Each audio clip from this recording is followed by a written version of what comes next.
Bueno, vamos a continuar con lo que venimos hablando acerca de lo que es el bautismo, la importancia del bautismo a través de la palabra del Señor. El arrepentimiento, el bautismo en aguas, en el nombre de Jesús, como dice el libro de los Hechos de los Apóstoles, capítulo 2, versículo 38. Y la semana pasada, nuestro hermano Blas nos compartió acerca de lo que significa el perdón. En realidad teníamos pensado hablar del perdón de los pecados, pero la charla o la clase se fue dando para profundizar un poquito de lo que era el perdón o la palabra perdón o lo que significa perdonar. ¿Alguno de ustedes le gustaría recordar algún concepto de lo que hablamos la semana pasada? ¿Recuerdan alguno de los conceptos que Blas nos transmitió y le gustaría encender su micrófono y compartirlo? A ver si hacemos un pequeño repaso. Yo les digo, hay una ayuda en el grupo de altavoz, se los puse. ¿Qué diferencia? Por ejemplo, Blas nos habló, ¿qué diferencia hay entre el perdón de Dios y el perdón humano? ¿Cuál era las palabras que Blas nos compartió? La diferencia entre perdonar y disculpar. Hermana Rosita, ¿quería hablar? Sí, que el perdón de Dios trae por una realidad, ¿no? Trae tanta libertad que el Señor se olvida de nuestros pecados. Dice la palabra que lo disipa como niebla, o sea que no va a estar más, está clavado en la cruz del Calvario con la obra que Él hizo de morir por nosotros. El perdón divino es para siempre. Y el humano más que no es para salvación, sino que es para que cada día nosotros estemos disculpándonos unos a otros cuando los ofendemos o nos ofenden. Tendríamos que memorizar cómo el Señor nos amó, llenos de pecado, igual nos amó y nos trajo a su salvación. Así que yo pienso que la diferencia es eso. Y siempre cuando nosotros queremos tomar algo como referente, el ejemplo es el Señor. En la condición que estábamos, Él nos amó y nos perdonó, porque antes de que nos bauticemos, Él ya nos perdona. Es verdad que tenemos que confirmar todas las cosas, pero Él nos ama antes. Así como somos, defectuosos como somos, Él nos ama y se regocija en traernos a nosotros esa salvación. Amén. Me gustó muchísimo lo que la hermana Rosita nos estaba diciendo recién, que podamos tener esa claridad de esta forma, de saber que ese es el perdón de Dios. El perdón de Dios que lo olvida, lo deja de lado para siempre. No va a venir nuevamente a nuestras vidas para acusarnos, para señalarnos, y ni mucho menos para condenarnos. Justamente el perdón de Dios es eso, es olvidar, lo limpia, lo lava, lo quita de nuestras vidas para siempre, lo saca del recuerdo, pierde la memoria el Señor de nuestra vida pasada, porque eso es el sentimiento puro y genuino de la misericordia y de la gracia de Dios. Uno de los conceptos muy lindos que me gustaron al final de la reunión era lo que generaba el perdón. ¿Quién se acuerda? ¿Qué generaba el perdón? El perdón genera libertad, genera paz, tranquilidad. Para mí genera gozo, alegría, porque el saber que yo perdono, así como Dios perdonó mis pecados, como Dios perdonó mi falta, yo también debo aprender a perdonar. Una de las cosas que nosotros que debemos aprender a perdonar, eso es lo más importante, que debemos aprender del modelo de nuestro Señor Jesucristo.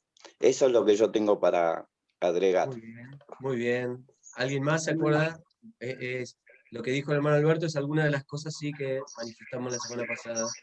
¿A alguien más le había quedado algo grabado de eso? Pastor, yo quisiera decir algo. Sí, Brenda. Bien. El hermano Blas, la semana pasada, habló de la diferencia, como bien decía la hermana Rosita, del perdón de Dios y el perdón humano. Que el perdón de Dios olvida y el perdón humano no olvida. ¿no es cierto? Y Sí. también, como usted mencionaba, de los beneficios que hay en perdonar. El hermano Blas nos compartía que crecemos espiritualmente, tenemos paz, se derriba todo aquello que nos separaba de Dios, mejora nuestras relaciones con los otros, trae sanidad, vivimos agradecidos, vivimos alineados, esto me gustó mucho, vivimos alineados al propósito de Dios, porque estamos libres en cuerpo, mente y alma. Gloria a Dios. Muy bueno tu aporte, Brenda, muchas gracias. Qué lindo, ¿no? Vivir alineados, vivir enfocados en lo que es el don de Dios, en lo que es el regalo de Dios, en lo que es el propósito de Dios. Fíjense que nosotros, hoy voy a leer algunos versículos del libro de Romanos, que es muy interesante poder, si ustedes gustan, pueden leer en Romanos para profundizar sobre esto. Y justamente el apóstol Pablo les habla a los romanos. ¿Saben por qué les habla a los romanos específicamente? Porque justamente los romanos es donde se generó la base de todos los derechos, de lo que es, ahí lo veo con mucha vergüenza, veo que hay varios abogados acá en la clase, está Cari, está Sergio, por ahí debe estar Barbie. Bueno, me da vergüenza hablar de esto delante de ellos, pero justamente el apóstol Pablo, que era un hombre conocedor de la palabra, conocedor de la ley, pero que tenía que escribirle a los romanos, porque ellos sabían y tenían encaminado lo que era el bien y lo que era el mal, o por lo menos lo que estaba legislado, lo que estaba escrito, lo que estaba normado, de lo que estaba bien y de lo que estaba mal. Hoy nosotros tenemos escrito lo que está bien y lo que está mal, y está acá, en la palabra de Dios. Y justamente por eso hoy quiero que profundicemos en la diferencia del perdón, de lo que es el perdón, de lo que vimos el otro día, y hoy vamos a hablar del perdón de los pecados. Porque de la misma forma que podemos perdonar o podemos recibir perdón, está legislado, volviendo a esto, está escrito, está normado a través de la palabra de Dios, por qué nosotros necesitamos el perdón de Dios, el perdón de los pecados. Les gustaría compartir, me gustaría compartir, es la primera vez que hago esto, les pido disculpas si llega a salir un poquito mal, pero denme un segundito, por favor, aquí.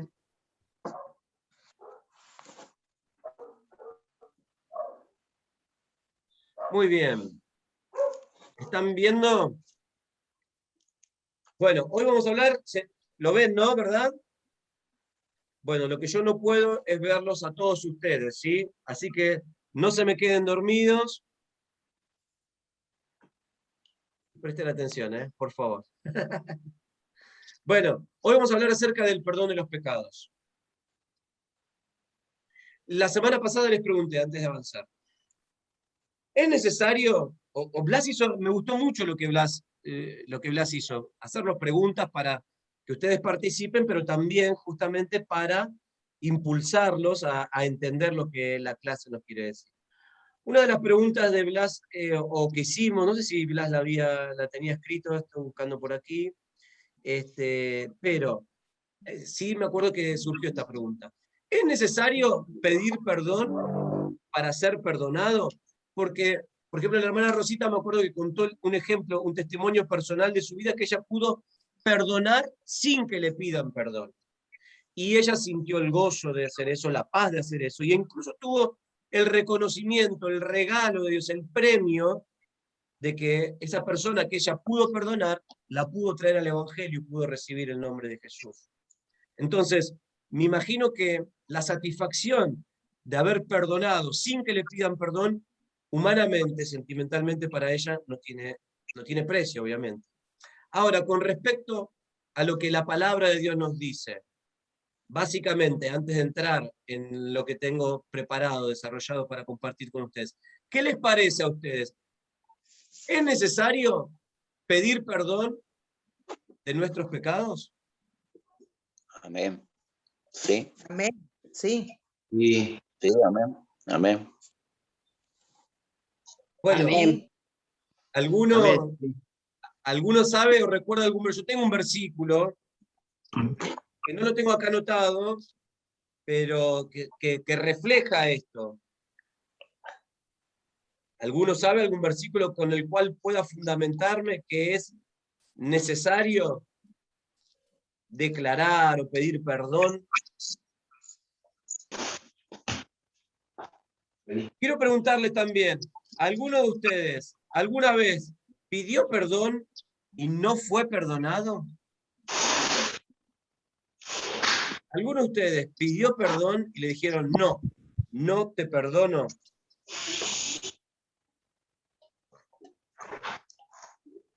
Bueno, no los quiero llenar de preguntas, pero les quiero leer este versículo.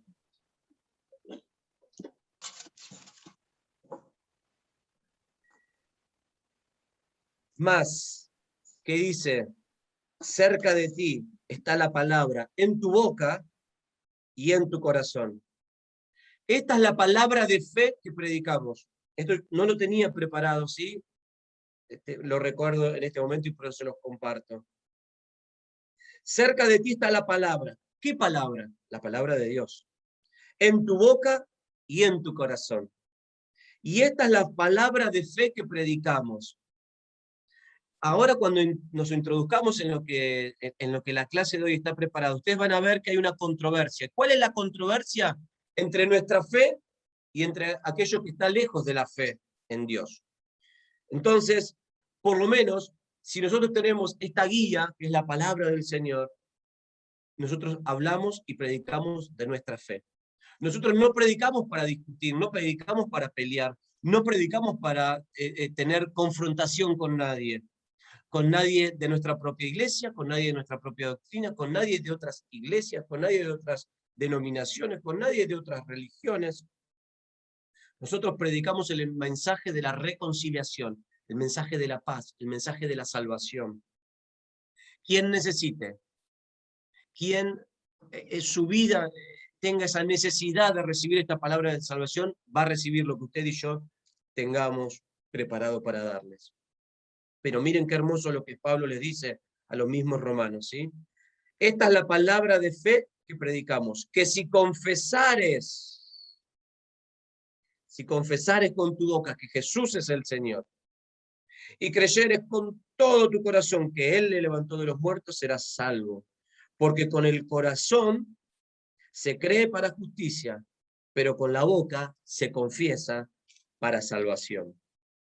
Por eso, hermanos, cuando alguien me pregunta si es necesario pedir perdón, yo le voy a responder sí. Para que Dios perdone nuestros pecados, necesitamos pedir perdón. Aunque sea por buenos modales, me puede decir. Si queremos salir de la fe, aunque sea por buenos modales, pidamos perdón. No es lo que le enseñamos a nuestros hijos, no es lo que le transmitimos a nuestros nietos, no es lo que le transmitimos a nuestra familia. Dame eso, dame aquello. No, decime la palabra mágica. ¿O no hacemos así? Por favor, gracias. Y si se trata de la salvación, el Señor ha pagado el precio por nuestra salvación. Pero lo menos que podemos hacer es confesar nuestra necesidad imperiosa. No sé usted, pero yo necesito de Dios.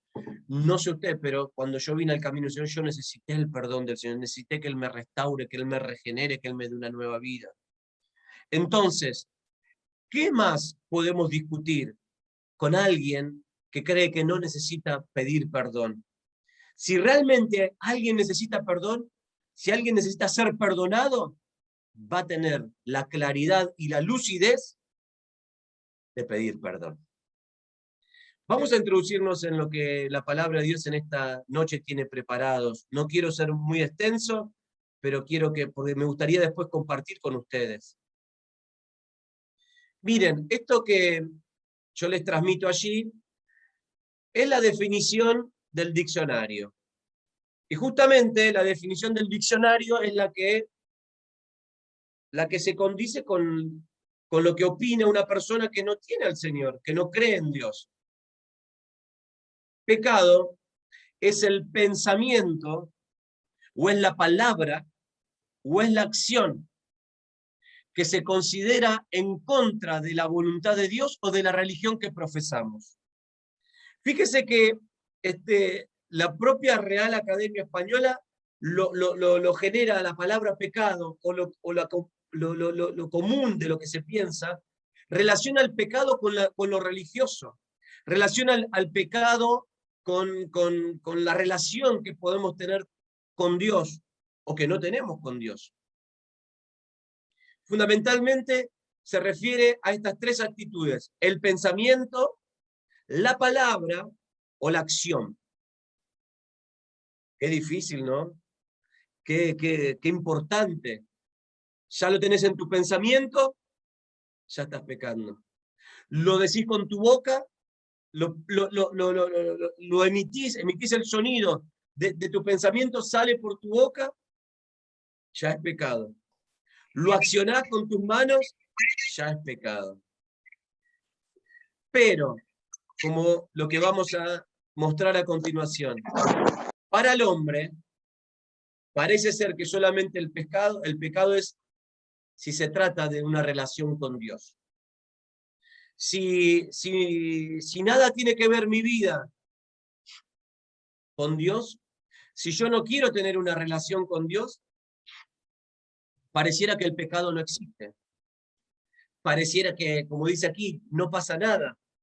Y estas son frases, las que están ahí abajo a lo último, son las frases típicas que nos encontramos cuando le queremos predicar a alguien del Señor, cuando le queremos hablar a alguien del Señor.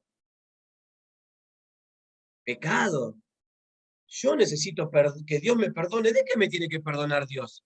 Si yo soy una buena persona, soy un buen padre, soy una buena madre, salgo a trabajar, me esfuerzo, soy dedicado. Mirá, esta casa la hice con mi esfuerzo, con mi trabajo, me levanto todos los días a las 5 de la mañana. Yo no soy una mala persona. ¿De qué me tiene que perdonar Dios? ¿Por qué le tengo que pedir a Dios? ¿De qué necesito de Dios? A nadie le hago mal. No maté a nadie, nunca robé, etcétera, etcétera, etcétera.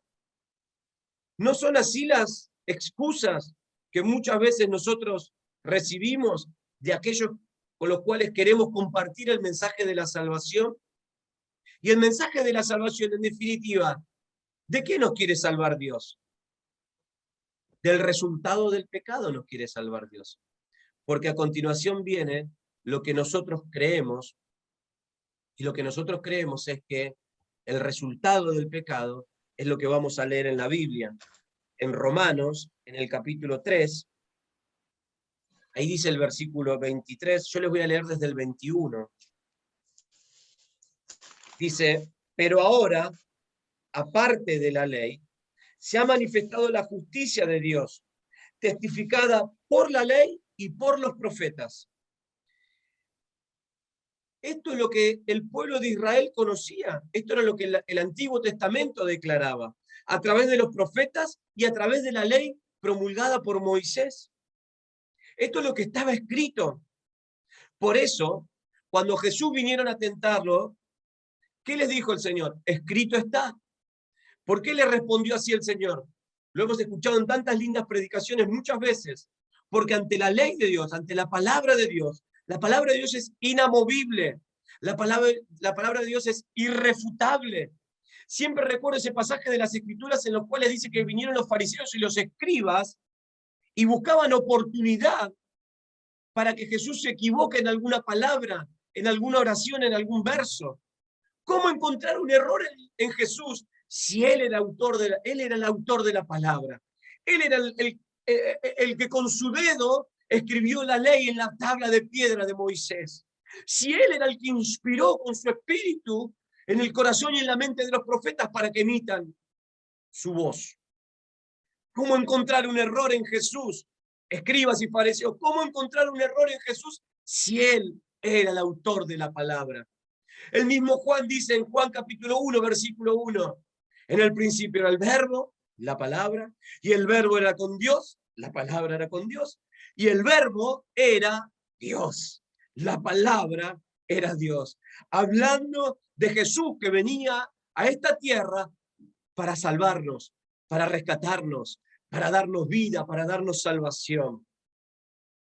Por eso, es lo que les decía anteriormente, si ustedes quieren encontrar algo lindo para leer en la palabra de Dios acerca del pecado y de la liberación del pecado, de la esperanza de salvación acerca del pecado que nos acecha, pueden leer en el libro de Romanos y van a encontrar muchas respuestas a lo que en estos días estamos hablando. Entonces, versículo 22, la justicia de Dios por medio de la fe en Jesucristo.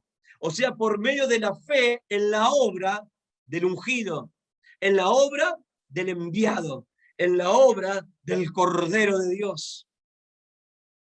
¿Qué dijo Juan el Bautista? He aquí el Cordero de Dios que viene a quitar el pecado del mundo. Jesús no vino solamente a sanar enfermos, no vino solamente a calmar tempestades, no vino solamente a hacer milagros y prodigios para atraer a las personas y nada más que eso. No, Él vino para quitar el pecado del mundo. Oh, bendito y alabado sea el nombre de Jesús. Discúlpenme si parece que estoy predicando en este momento, pero me emociona tanto la palabra de Dios. Me pone tan contento, tan feliz de sentirme libre del pecado, de sentir que no hay condenación en nuestras vidas, porque Él nos ha perdonado. Si es capaz de perdonar los errores, como cualquiera de nosotros perdonamos a nuestros hijos. ¿Cuántas veces mi hijo, mi hija vienen, meten la pata, se equivocan? Y la verdad te vienen a pedir perdón y vos decís, ¿para qué me viene a pedir perdón si lo va a hacer de vuelta? ¿O no? Si a veces nosotros, como el mismo Jesús dijo, si nosotros, siendo malos, damos buenos regalos a nuestros hijos, sabemos perdonar a nuestros hijos, ¿cuánto más nuestro Padre Celestial no nos va a dar esa gloria, esa bendición, ese espíritu a cada uno de nosotros que lo necesitamos? Por eso, hermanos, es tan lindo poder hablarles de esto en este tiempo, el perdón de nuestros pecados. No solamente Dios nos perdona nuestros errores, no solamente Dios nos perdona si decimos una mala palabra, no nos perdona solamente si nos equivocamos, no nos perdona si le hablamos mal a nuestra esposa o si nuestra esposa nos habla mal a nosotros. No se trata de cosas terrenales, se trata de lo más importante, que es lo que nos vamos a introducir ahora en la palabra de Dios. Se trata de que habíamos perdido, por el pecado, habíamos perdido la salvación.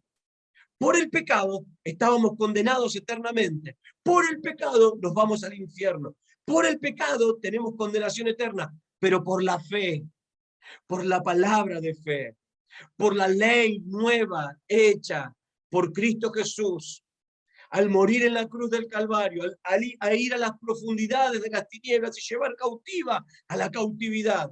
Y como hizo referencia la hermana Rosita hace un momento, y en esa cruz Él clavó la carga, la lista de todos esos decretos, de todos esos fundamentos que nos eran contrarios y que nos acusaban y que nos condenaban. Y hoy, por ese glorioso sacrificio de Jesús en esa cruz, y por la fe en ese Jesús, hoy nosotros somos libres y somos salvos en el nombre de Jesús.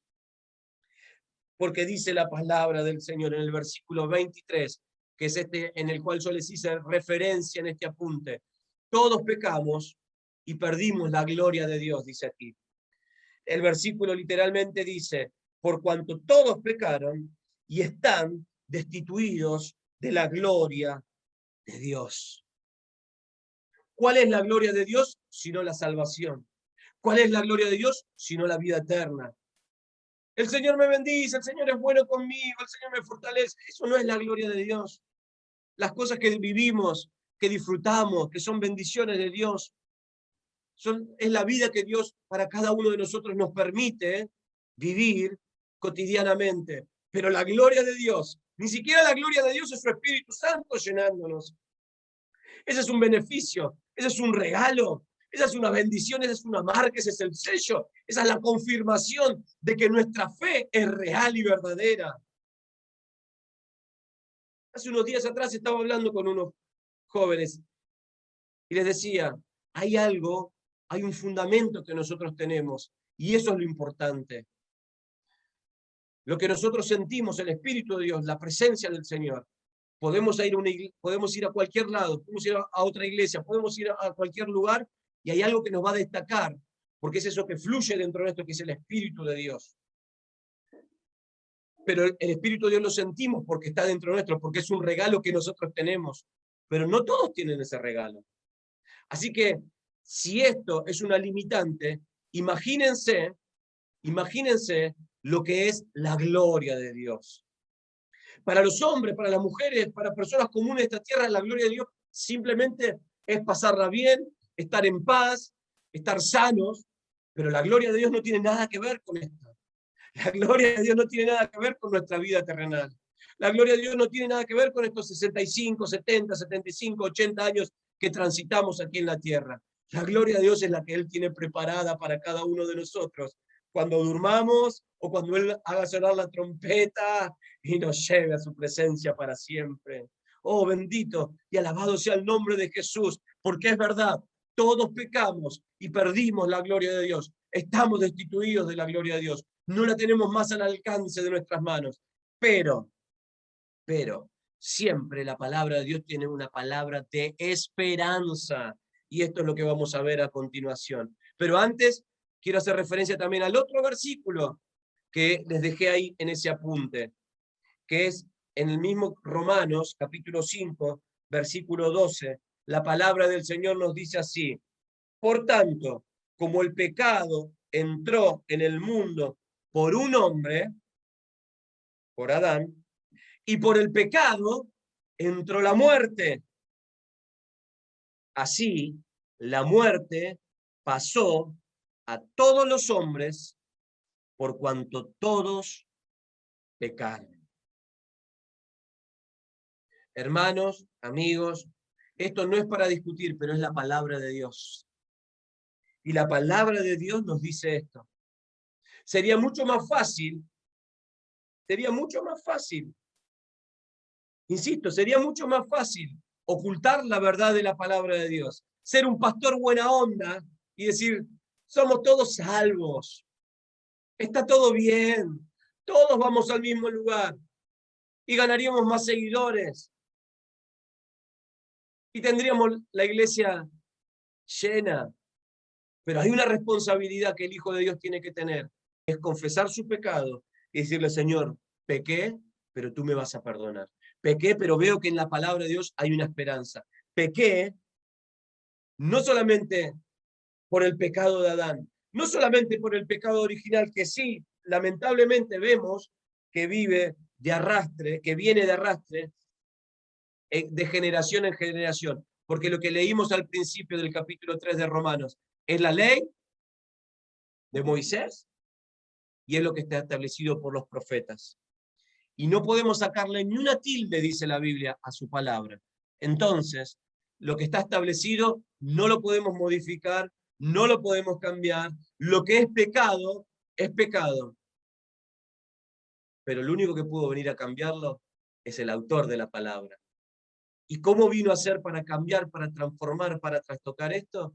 Vino con la palabra de la gracia y de la salvación y de la misericordia. Por eso, todos pecamos y perdimos la gloria de Dios. Y por el pecado entró la muerte a todos los hombres, como dice ahí en su pantalla. Pero miren lo que viene a continuación, por favor. Miren qué palabra de esperanza, de fe, y por la cual nosotros hoy podemos agradecer al Señor. Miren, hay pecado, es verdad, pero hay esperanza de redención en Jesús.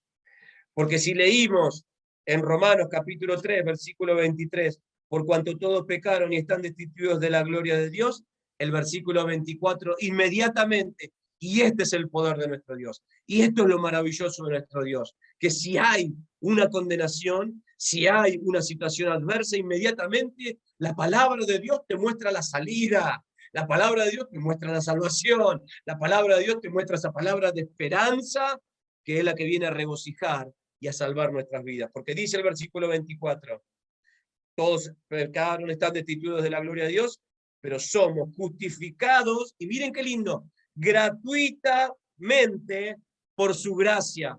¿Por qué hago énfasis en esto? Porque muchas veces, quiero, Alejandra, por ejemplo, que a vos te gusta, o que alguna vez me preguntaste cómo contradecir algunas cuestiones de la Iglesia Católica. Bueno, ¿por qué hice énfasis en esto? En salvación gratuita por la gracia de Jesús. Porque muchas veces hemos leído en la historia de la humanidad acerca de la Iglesia Católica, cómo ellos cómo ellos se hicieron millonarios, cómo se hicieron ricos, por las indulgencias. Las indulgencias eran el precio que pagaban los nobles, las familias nobles, por no conocer la palabra de Dios. La indulgencia era el precio que pagaban no solamente las familias nobles, sino también los comerciantes, los que tenían un campo, los que sembraban, los que cosechaban, los que tenían animales. La Iglesia Católica les decía, falleció tu familiar, falleció tu papá, falleció tu esposo, bueno, está en el purgatorio. Ahora tenés que pagar tanto de indulgencia para que pase del purgatorio a la vida eterna, a la salvación. Fíjense lo importante, como decía hoy el hermano Carlos en esa introducción que él hizo, lo importante que es conocer la palabra de Dios. Porque hoy en día todavía muchas personas piensan que hay que pagar por la salvación. Piensan que hay que pagar para tener vida eterna. Piensan que tienen que pagar un precio por la salvación personal, pero también por la salvación de sus antepasados que ya no están vivos. Pero ¿qué dice su palabra? ¿Qué dice su Biblia en el versículo 24? Somos justificados gratuitamente por la gracia de Jesús, mediante la redención que es en Cristo Jesús. Esto es, en ese Cristo que fue a la cruz del Calvario. A quien Dios puso como propiciación, o sea, el sacrificio del Cordero que estaba establecido en la ley mosaica, que estaba establecido por los profetas, que una vez al año tenía que ir el Cordero en expiación y el sumo sacerdote entraba para salvar los pecados de todo el pueblo de Israel. Pero luego, semanalmente y en las fiestas especiales, ellos tenían que venir también con sus animales para ofrecerlos, para que la sangre sea derramada, y de esa forma era lo que estaba establecido como el modelo para compensar y para pagar el precio de la salvación. Pero la Biblia dice que Dios no puso ese sacrificio del ungido, del enviado, como propiciación por medio de la fe en su sangre, para manifestar su justicia, a causa de haber pasado por alto. Miren qué hermoso. Él pasa por alto en su paciencia, y tiene paciencia el Señor con nosotros, ¿verdad? A causa de haber pasado por alto en su paciencia los pecados pasados. Gloria al nombre de Jesús. Qué maravillosa que es la palabra de Dios. Insisto en esto, puede ser que el pecado nos condena, pero también la gracia de Jesús gratuitamente nos salva. Y también el versículo, capítulo 6, desde el versículo 1 al versículo 14, no voy a leer todos, pero la palabra del Señor nos dice en Romanos capítulo 6, ¿qué pues diremos? ¿Perseveraremos en el pecado para que la gracia abunde? No. Yo no quiero seguir viviendo en el pecado. ¿Qué significa que la gracia abunde? No tomar de la gracia, no tomar de la misericordia, no tomar de la salvación, significa que está ahí afuera, está disponible, está para que yo la tome, para que yo la agarre. Quiero que usted piense en esto. Si usted estaría condenado a una cadena perpetua, y de repente el presidente del país, que creo que es el que tiene autoridad para indultar, para perdonar la condena, y dice, tal persona, por ejemplo, ahora a mí en la pantalla me sale Marcelo Galván, entonces el presidente dice, lo indulto, lo perdono Marcelo Galván. Y las personas van a decir, pero ¿cómo? Pero él robó, él asesinó, él hizo esto, él hizo lo otro. Yo soy el presidente, yo tengo la autoridad y yo lo perdono. ¿Qué vas a hacer, Marcelo Galván? ¿Te vas a quedar en la unidad penitenciaria de Florencio Varela o vas a tomar el indulto, el perdón del presidente, en este caso? Yo no sé qué haría usted, pero yo inmediatamente, ¿dónde tengo que firmar? Sacame este uniforme de preso, sacame este uniforme que me muestra como condenado, sacame de esta cárcel, sacame de... No quiero vivir más entre rejas, no quiero vivir más. Ahora, cuando la persona, y sigo con el ejemplo del hermano Marcelo, cuando la persona sale a la calle, ha sido indultado. Y por más que las personas lo sigan condenando, lo sigan señalando, que no pueda volver más a su barrio, que sus familiares digan, aquel hizo esto, hizo lo otro, pero ¿saben una cosa? Si el presidente lo indultó, ya no hay más. No hay más ley contra él. No se puede volver atrás, porque está decretado, porque está sellado de la misma forma, mis queridos hermanos.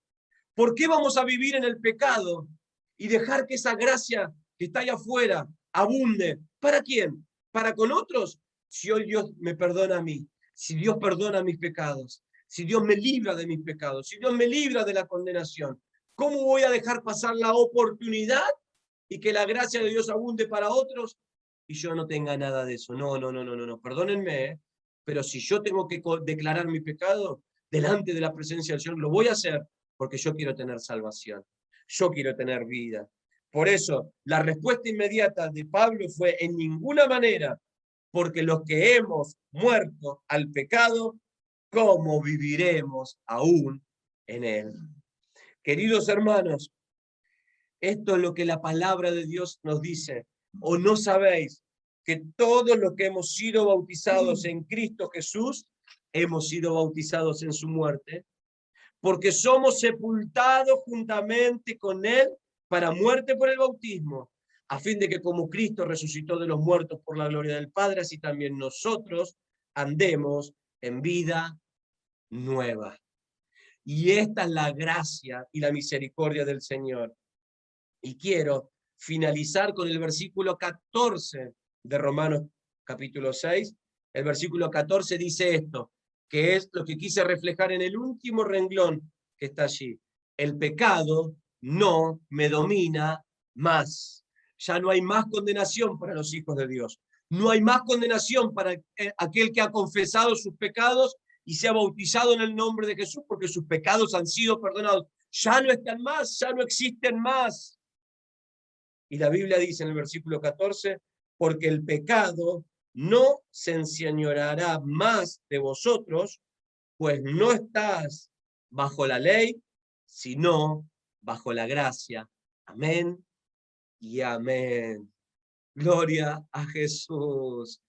Esto es lo maravilloso de la palabra de Dios. Esto es lo maravilloso de lo que la palabra de Dios puede generar en nosotros. Yo sé que hay muchos fundamentos racionales, hay muchos fundamentos filosóficos, hay muchos fundamentos de distintas personas, de distintos hombres, de distintas corrientes evangélicas también. Pero hermanos y hermanas, hay un fundamento que nosotros tenemos, que es el fundamento de la palabra de Dios. Y si la palabra de Dios nos enseña que si nos arrepentimos y confesamos nuestros pecados, el Señor nos libra y nos perdona, y el pecado no se enseñorea más de nosotros, a través del bautismo, ese acto de fe, ese acto público de fe, como dijimos, es aquel requisito que nos permite a nosotros obtener la salvación. El bautismo es el símbolo de la muerte de Jesús cuando nos arrepentimos, de la sepultura de Jesús cuando nos sumergimos en el agua, y de la resurrección de Jesús cuando salimos de las aguas y nuestros pecados son perdonados y tenemos una nueva vida en él. Porque ya no vivimos más bajo la ley, como dijo Pablo, sino que ahora vivimos bajo la gracia. Esto es lo maravilloso del Evangelio, que vivimos ya sin condenación, vivimos en libertad. Pastor, ¿esa libertad entonces ahora me permite hacer y vivir como yo quiera? No. Porque ¿qué dice Hechos 2:38? Pedro les dijo: arrepentíos y bautícese cada uno de vosotros para perdón de los pecados. ¿Y qué viene después? Recibimos el Espíritu Santo. Entonces, una vez que mis pecados son perdonados, una vez que recibo salvación, una vez que ya me siento libre, porque ya no vivo más bajo la ley, vivo bajo la gracia, ahora el Señor es tan sabio. Oh, bendito y alabado sea el nombre de Jesús. Qué maravilloso que es el Señor. Porque, ¿de qué me sirve vivir una vida después del bautismo, libre de condenación, pero si el Señor no me llena con su Espíritu Santo, ahí sí vivo como quiero. Ahí vivo sin distinguir entre lo bueno y lo malo. Ahí sí vivo sin el Espíritu Santo, vivo sin distinguir qué me beneficia y qué me perjudica. Por eso, la próxima clase vamos a hablar de ser llenos del Espíritu Santo. Porque ese es el sello, esa es la promesa, ese es el regalo de Dios que te permite tener el equilibrio entre la vida de la ley y la vida de la gracia. Porque no es que la palabra de Dios deja de ser, sino que ahora podemos vivir en la gracia y la ley se hace más perfecta, porque la ley se perfecciona a través del Evangelio cuando somos llenos del Espíritu Santo. ¡Oh, gloria a Dios! Qué maravilloso que es el Evangelio, qué maravillosa que es la palabra de Dios, queridos hermanos, de tener esta seguridad. Hay personas que tiemblan, hay personas que tienen miedo, hay personas que dudan, hay personas que tiemblan ante esta situación, porque no pueden explicar esta revelación tan gloriosa que el Señor nos ha dado y esta paz que podemos tener de transmitir a otros. Todos los días nos podemos equivocar, que todos los días podemos fallar, pero vivimos bajo la gracia y el Señor, en su misericordia, nos llena con su Espíritu Santo para darnos ese equilibrio que necesitamos para poder vivir felices y en paz en la presencia del Señor. Y el Espíritu Santo, que va a ser el soporte para nuestras vidas, porque yo los veo ahora, estoy viendo a casi todos ustedes aquí, ha sido o no el Espíritu Santo de Dios el que les ha dado el soporte, el equilibrio, el apoyo, el respaldo para aguantar tantas situaciones, tantas necesidades, tantas injusticias, tantos problemas, tantos sufrimientos que a veces tenemos en la vida. Pero el Espíritu Santo es quien nos ha sostenido siempre. Y esto es el regalo más maravilloso que Dios nos puede dar mientras estemos aquí en la tierra, ser llenos de su Espíritu Santo. Eso lo vamos a ver en la próxima clase. Que el Señor Jesús nos bendiga. Gracias al Señor. Qué lindo tiempo de la palabra de Dios que hemos tenido en esta tarde.